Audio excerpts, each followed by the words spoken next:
আর মাত্র হাতে রয়েছে 10 দিন। আগামী 28 ফেব্রুয়ারি এসআইআর এর চূড়ান্ত তালিকার প্রকাশ হতে চলেছে। এই প্রতিবেদনের মাধ্যমে আপনাদেরকে বেশ কয়েকটি গুরুত্বপূর্ণ বিষয়ে আপনাদেরকে আপডেট জানাবো। আজকের ডেটে দাঁড়িয়ে এসআইআর এর আপডেট কোন জায়গায় এসে পৌঁছেছে, এই মুহূর্তের আপডেট কি রয়েছে, আপনাদেরকে ওয়ান বাই ওয়ান বিস্তারিতভাবে আলোচনা করব।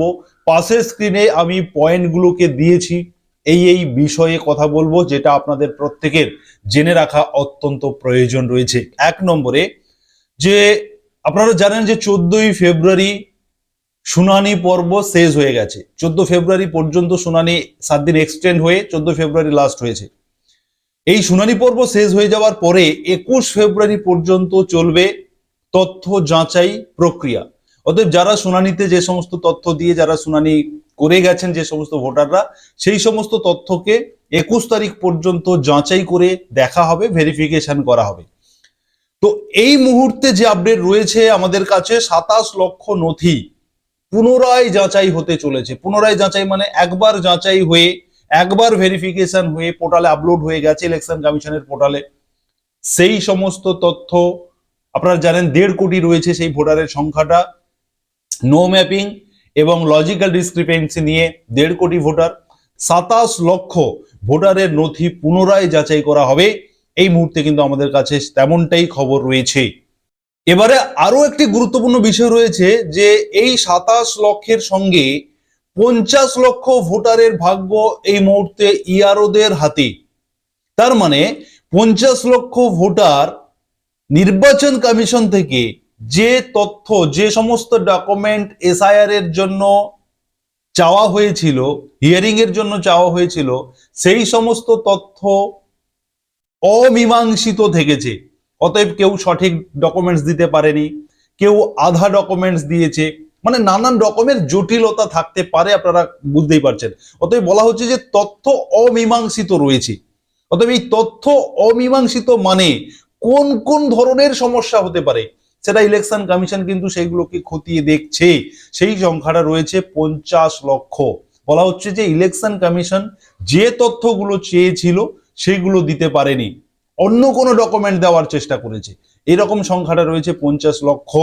তবে সেটা যাচাই বাছাই চলছে, সেখান থেকে কিছু সংখ্যক ভোটার বাদ যাওয়ার সম্ভাবনা থাকবে। কিছু সংখ্যক তো বৈধ হয়ে যাবে, কিছু বাদ যাবে, মানে 50 লক্ষ পুরোটা বাদ যাবে না, তবে সেগুলোকে কিন্তু ইআরওরা আবার পুনরায় যাচাই করছেন এবং সেগুলোকে খতিয়ে দেখা হচ্ছে। এবারে যেটা বলা হচ্ছে যে এই মুহূর্তে আরো একটি গুরুত্বপূর্ণ বিষয় যেটা দাঁড়াচ্ছে যে 1,14,772, আবার বলছি সংখ্যাটা, 1,14,772 জন ভোটারের তথ্য 14 তারিখ পর্যন্ত আপলোড করা যায়নি। অতএব এটা কিন্তু খুবই গুরুত্বপূর্ণ একটা বিষয় যে 14 তারিখ যে হিয়ারিং এর শেষ হয়েছে, শুনানি শেষ হয়েছে 14 ফেব্রুয়ারি, সেই 14 ফেব্রুয়ারির মধ্যে সমস্ত তথ্য আপলোড করে দেওয়ার কথা। কিন্তু এই সংখ্যক ভোটারের 1,14,772 জন ভোটারের শুনানি হওয়ার পরেও ইআরওদের তরফ থেকে যে ইলেকশনের কমিশনের যে পোর্টালে তথ্য আপলোড করার যে বিষয়টা রয়েছে সেটা করা হয়নি। এই নিয়ে ইলেকশন কমিশন থেকে কিন্তু শোকজ করা হয়েছে, করা হতে পারে, বা শোকজ করার কথা বলা হয়েছে যে এই সমস্ত ইআরওদের কিন্তু শোকজ করা হবে, যে তিনারা কেন এই 14 তারিখের মধ্যে তিনারা তথ্য আপলোড করতে পারেননি, কি কারণে করতে পারেননি, এরকম কিন্তু একটা বিষয় দাঁড়িয়েছে। 1,14,000, এই যে 1,14,772 জনের যে 28 তারিখ যে ফাইনাল তালিকা প্রকাশিত হবে, সেই তালিকাতে এই ভোটারদের নাম থাকবে কিনা সেটা নিয়ে কিন্তু সংশয় রয়েছে। এই মুহূর্তে যেটা জানা যাচ্ছে যে এই যে 1,14,772 জনের যে তথ্য আপলোড করা হয়নি, 14 তারিখ পর্যন্ত করা হয়নি, তারপরে তো আপলোড করার অপশনটাকে বন্ধ করে দেওয়া হয়েছে। এর মধ্যে 60% নাকি অবৈধ থাকতে পারে। এই যে 1,14,772 জনের যে তথ্য আপলোড করা যায়নি, এর মধ্যে 60% অবৈধ থাকতে পারে বলে জানা যাচ্ছে। এবং 40% যারা বৈধ হচ্ছেন তাদের যেহেতু তথ্যটা আপলোড করা হয়নি, তো তাদেরকে ফর্ম 6 ফিল আপ করতে হতে পারে, তাদের নাম 28 তারিখ চূড়ান্ত ভোটার তালিকায় নাও উঠতে পারে, এমনটাও কিন্তু জানা যাচ্ছে। তবে কি হবে ফাইনালি সেটা পুরোটা ইলেকশন কমিশনের বিষয়। তবে আমাদের কাছে কিন্তু এরকমই একটা বিষয় দাঁড়াচ্ছে, যেহেতু আপলোড প্রক্রিয়া শেষ হয়ে গেছে, পোর্টাল ক্লোজ করে দেওয়া হয়েছে, সেই কারণে এনাদের যদি আপলোড করা না যায় সেক্ষেত্রে এনাদের 28 তারিখের ফাইনাল তালিকাতে তো নাম উঠবেই না। তখন কিন্তু এনারা ফর্ম 6 ফিল আপ করবেন এবং ভিএলও দের দ্বারাই এনারা ফর্ম 6 ফিল আপ করতে হবে এনাদেরকে, এমনটাও কিন্তু জানা যাচ্ছে। এবারে আমি আপনাদেরকে যেটা বলতে চলেছি যে গাফিলতি, এই যে ইয়ারুদের গাফিলতি, তার জন্য কিন্তু ইয়ারুদের শোকজ করতে চলেছে ইলেকশন কমিশন। এবং এই মুহূর্তে এই যে এসআইআর এর যে শুনানি পর্ব এতদিন ধরে চললো, এই শুনানি পর্বতে 2,43,840 জন ভোটার অযোগ্য, 2,43,840 জন ভোটার অযোগ্য তালিকায় কিন্তু তাদের নাম চলে গেছে।